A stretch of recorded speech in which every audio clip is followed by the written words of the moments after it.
Hi guys, Junior Jumper 2, Girls Gymnastics 1 and 2, and tumbling. If I don't give you as much detail as Perry, just give me a shout, ask me some questions. All right, we're gonna work back handsprings on floor today. We're gonna add some handstands to it. Ruby, give us a back handspring. Right here, you can spot your kids. You can also use whatever mat you need, a barrel, large, small, boulder, whatever you wanna do. Right here, we're working on tight body handstands because we need that for a back handspring. So squeeze up into your handstand. And the goal is to fall flat onto the pit pillow.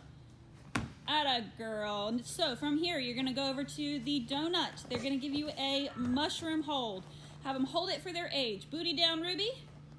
Good, yes. All right, from here, we're going to the frisbees. I think the frisbees are fun. You can also use stars, dots, sharks, whatever you'd like. Give us a nice tight handstand. One hand on either side of the frisbee, okay? Squeeze those legs really tight, point those toes. 1 or 2 handstands on each frisbee, just depending on how many kids you have. If you need additional stations, you can add some barrels, you can add some blocks, you can also add a handstand over here.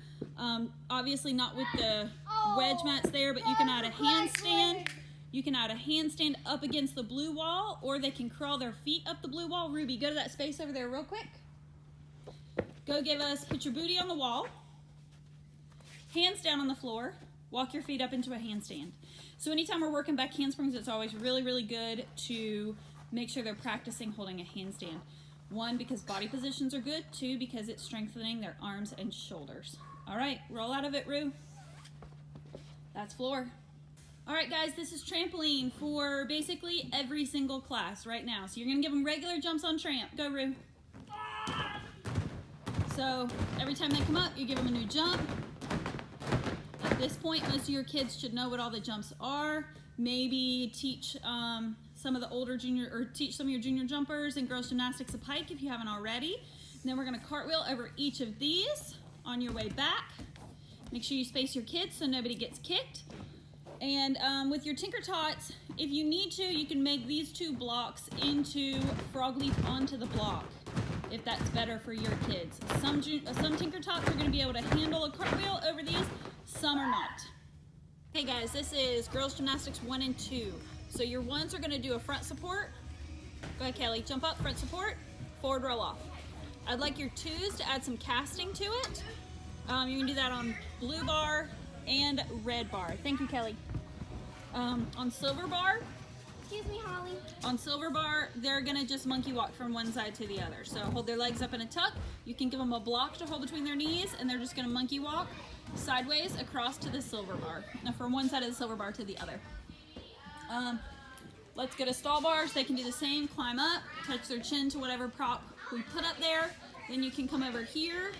You can spot here.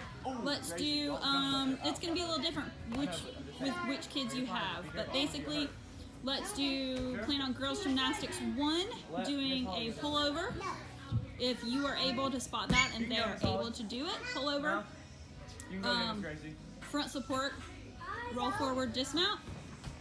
Your Junior Jumper 2, or your Girls Gymnastics 2s are gonna add some casting. If they're really comfortable with a cast, you can even add a back hip circle with your Girls Gymnastics 2 kids. Alrighty. Okay guys, this is balance beam for Girls Gymnastics 1 and Girls Gymnastics 2.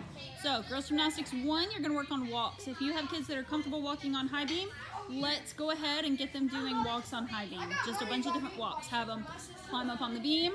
They're gonna mount. Make sure they're mounting properly. If you have a class that doesn't know how to mount or dismount properly, completely change this whole lesson plan and re-teach them how to mount a beam and dismount a beam properly.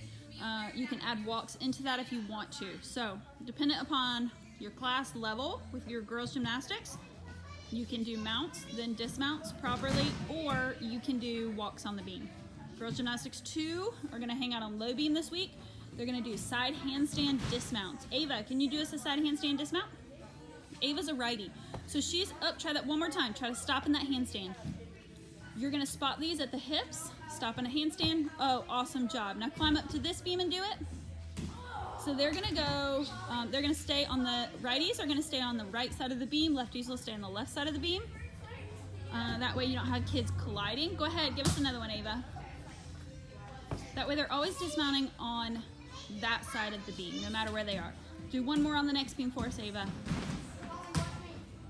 Arms up nice and tall. Again, you're spotting the hips, hold, drop. And then from there, she's gonna go around the beam that way and right back to balance beam 1 and repeat the cycle again. So righties are gonna stay going 1, 2, 3, and then right back around 1, 2, 3.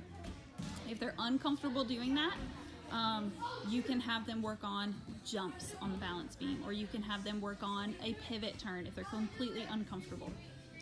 That's girls gymnastics 1 and 2.